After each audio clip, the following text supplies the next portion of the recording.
Hi, and welcome to Progressive Short Takes. This is your host, Joe Firestone, and I want to continue my discussion of the possibilities for the Biden cabinet. This is part two of that discussion. In part one, I went over the candidates for state, for defense, and for treasury. And now I'd like to move to the Justice Department, where Politico puts forward Doug Jones as the leading candidate, mainly on the strength that he's a friend of Biden's, dating back to Doug's work on Biden's first presidential campaign in 1988. But he's likely to have competition for the post from DNC Chairman Perez. Yes, Tom Perez is in the mix. And he has Justice Department experience. And of course, he was a cabinet member before because he was Obama's labor secretary. But he faces an obstacle. Specifically, Republicans are not likely to confirm him as labor secretary because there were no Republicans who voted to confirm, as Attorney General, because no Republicans voted to confirm him as labor secretary in 2013. And according to Politico, it's unlikely that his years leading the DNC have endeared him to the GOP. So other candidates, Sally Yates, who was former U.S. Attorney in the Northern District of Georgia, and who got a little more fame by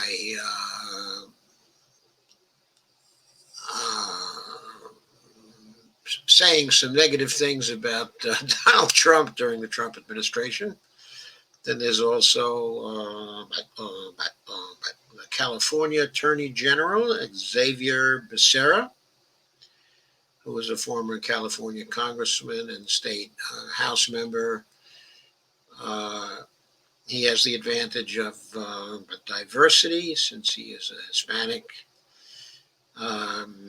However, California Governor Newsom might also tap him to fill the Senate seat of Kamala Harris when she vacates that seat on January 20th. He previously succeeded Harris as California Attorney General in 2017,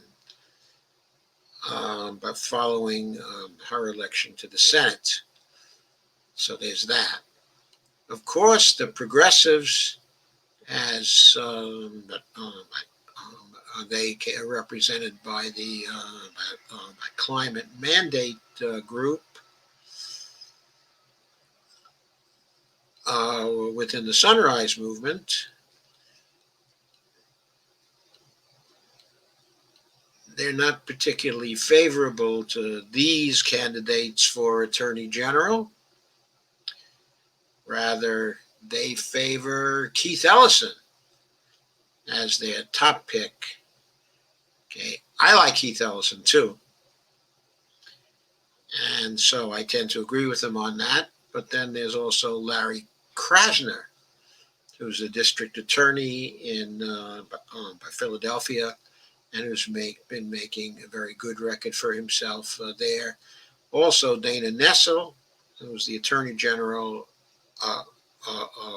in Michigan, who thus far seems fairly impressive in her performance, as attorney general. So there are those candidates. I'd like to throw in a candidate of my own, too. He is Professor Bill Black, who was from UNKC.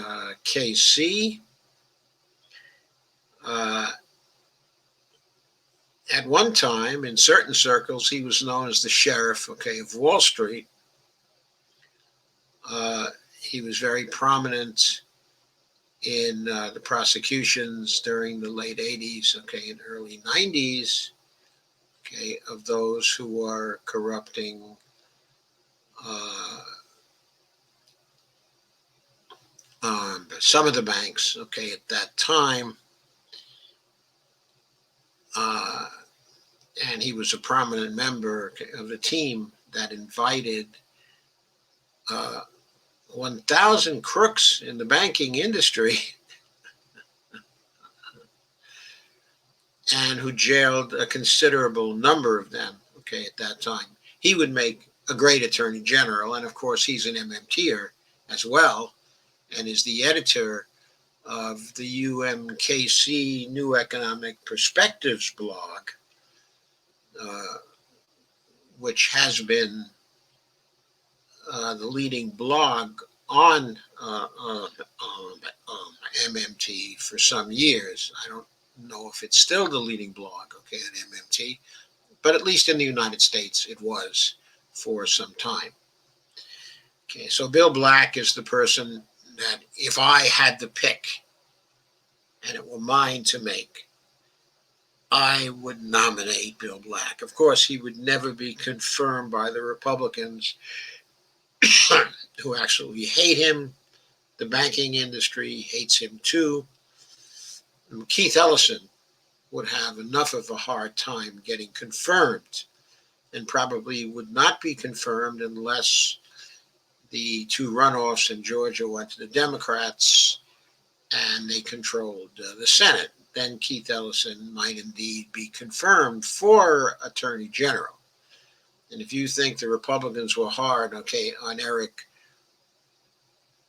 Holder when he was nominated for Attorney General, they're going to be much harder on by Keith Ellison during the confirmation process. Okay, but still, Keith would be vigorous. He's bright. He's honest. He's a Bernie supporter. He'd be great if we could get him. So I'm certainly for that. But I have to say, going back to the Politico picks, that probably Becerra, okay, or Doug Jones or Perez are better possibilities than Keith Ellison is. Of course, Keith Ellison came within an ace, just a few votes, as I recall, of becoming the DNC chairman. Okay, and basically Perez was inserted into the race by Obama 4 years ago now. Actually 3.5 years ago, in order to prevent the DNC from falling to Keith Ellison and someone who would be fair to Bernie. I personally think that Keith would have been fair to everybody, but of course the big deal here is that he would have been fair to Bernie. And that's not something the Democrats wanted to see. So there we are. Those are the possibilities there. Now moving to DHS.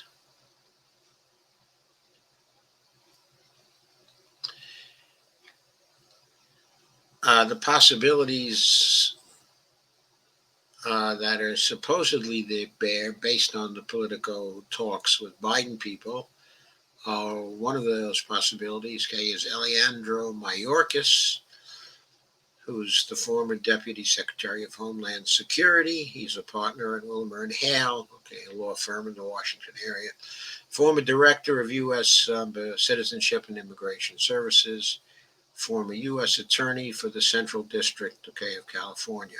I'm not sure that Wilmer & Hale is Washington. William Hale may be in California, so I take that back. I don't know for sure where they are. But he'd be the first Latino secretary in the department's nearly 18-year history. He also headed up the implementation of Obama's Deferred Action for Childhood Arrivals, okay, the DACA program. as the director of the Citizenship and Immigration Service, the CIS. If he's nominated, he would face criticism from Republican senators who are almost uniformly opposed to Obama's action with respect to DACA. No Republicans voted to confirm him as Deputy Secretary in 2013, which could, of course, hurt his chances if Republicans maintain control of the Senate. So he's another one who would probably need to have a Democratic Senate to be confirmed. If Biden taps him, he could also face questions about a 2015 Inspector General's report that found that he went around normal agency channels and intervened with CIS career staffers in ways that led them, quote, to reasonably believe that specific individuals or groups were being given special access or consideration, unquote, in the EB-5 visa program. He said at the time that he disagreed with the report's conclusions but would learn from it.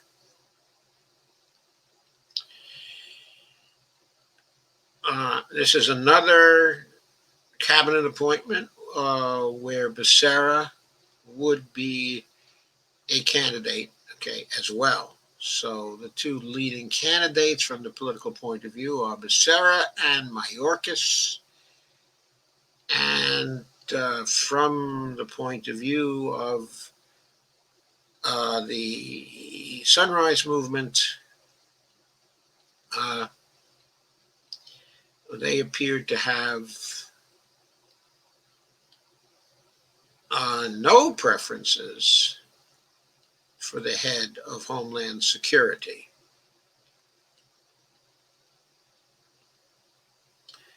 Homeland Security doesn't seem to be a concern, of many of the progressives. What I would say is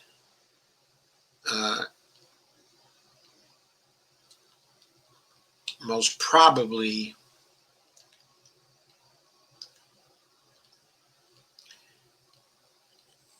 if we look again at the progressive candidates, for the Attorney General chair, that one of them also might be appropriate for Homeland Security, at least might be managing Homeland Security in a more sensible way. So maybe Larry Krasner, and also Dana Nessel would be good candidates for Homeland Security.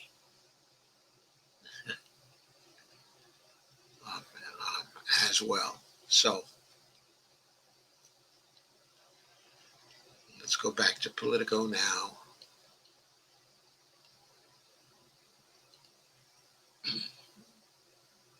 And let's go to HHS. HHS, Governor Michelle Lujan Grisham, who's now the governor of New Mexico, formerly a congresswoman from that state, former New Mexico Secretary of Health and Secretary of Aging and Long-Term Services. She is said to be among the top contenders. Apart from her, there's the Surgeon General, former Surgeon General, whose name is Vivek.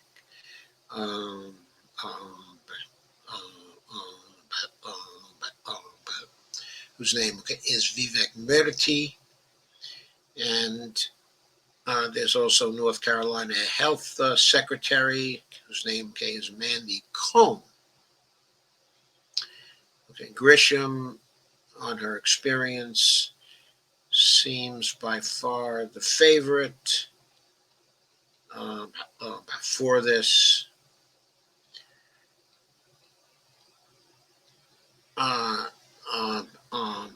However, Murthy is widely respected, in the medical world, and he would be, an advantageous appointment, and he is an MD. So he might be very good for that spot as well. None of these top candidates are particularly favorites when it comes to progressives. None are raising major red flags on the West. On the left, The same is true for healthcare industry leaders who oppose Biden's pledge for adding a public option to Obamacare, but are relieved that no hardcore Medicare for all advocates are in the running to helm, the HHS. And so there, is Vivek and Mandy Cohn. There are pictures, of them there. And now let me go back to the preferences of the progressives in this respect.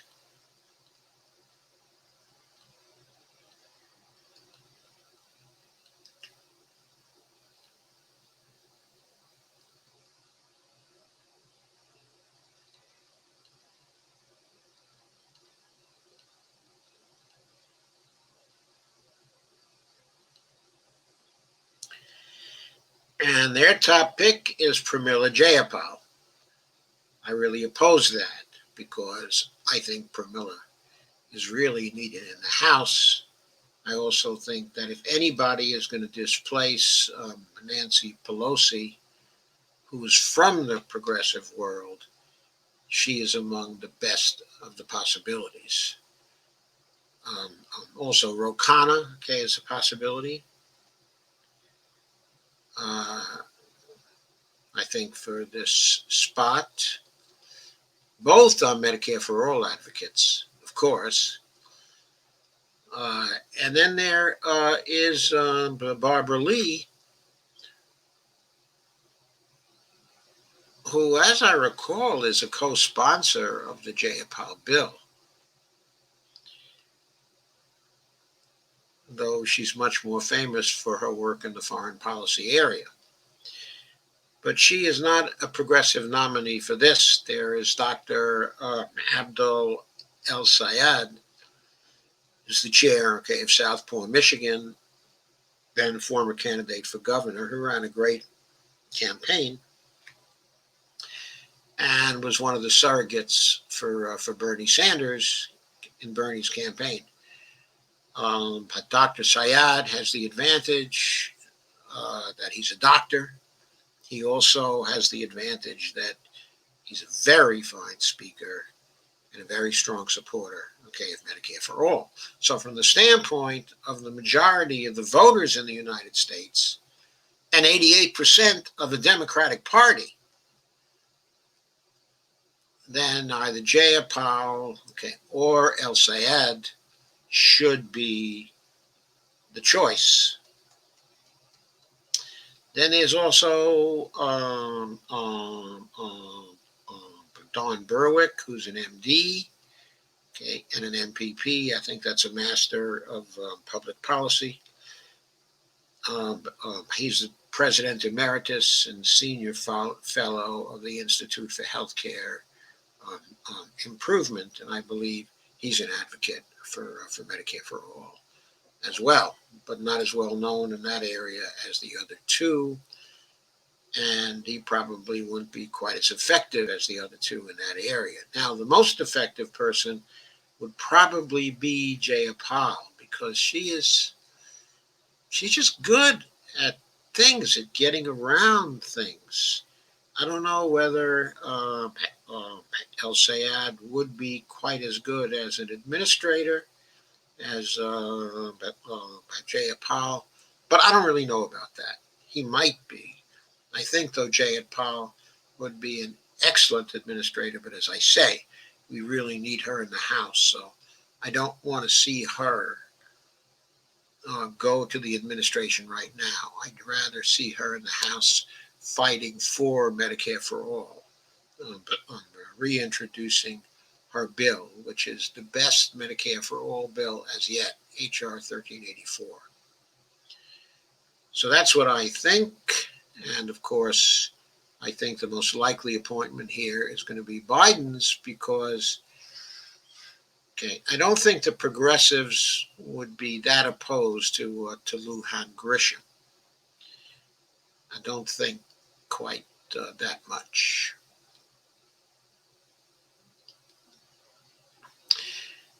Okay, I'm going to call a halt to this. I'll be back in not too many days with a part 3 to cover some of the rest of the spots. And I'm going to stop this for now and go to another progressive short take. Thank you very much for coming. I'll see you soon for another progressive short take.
Hmm.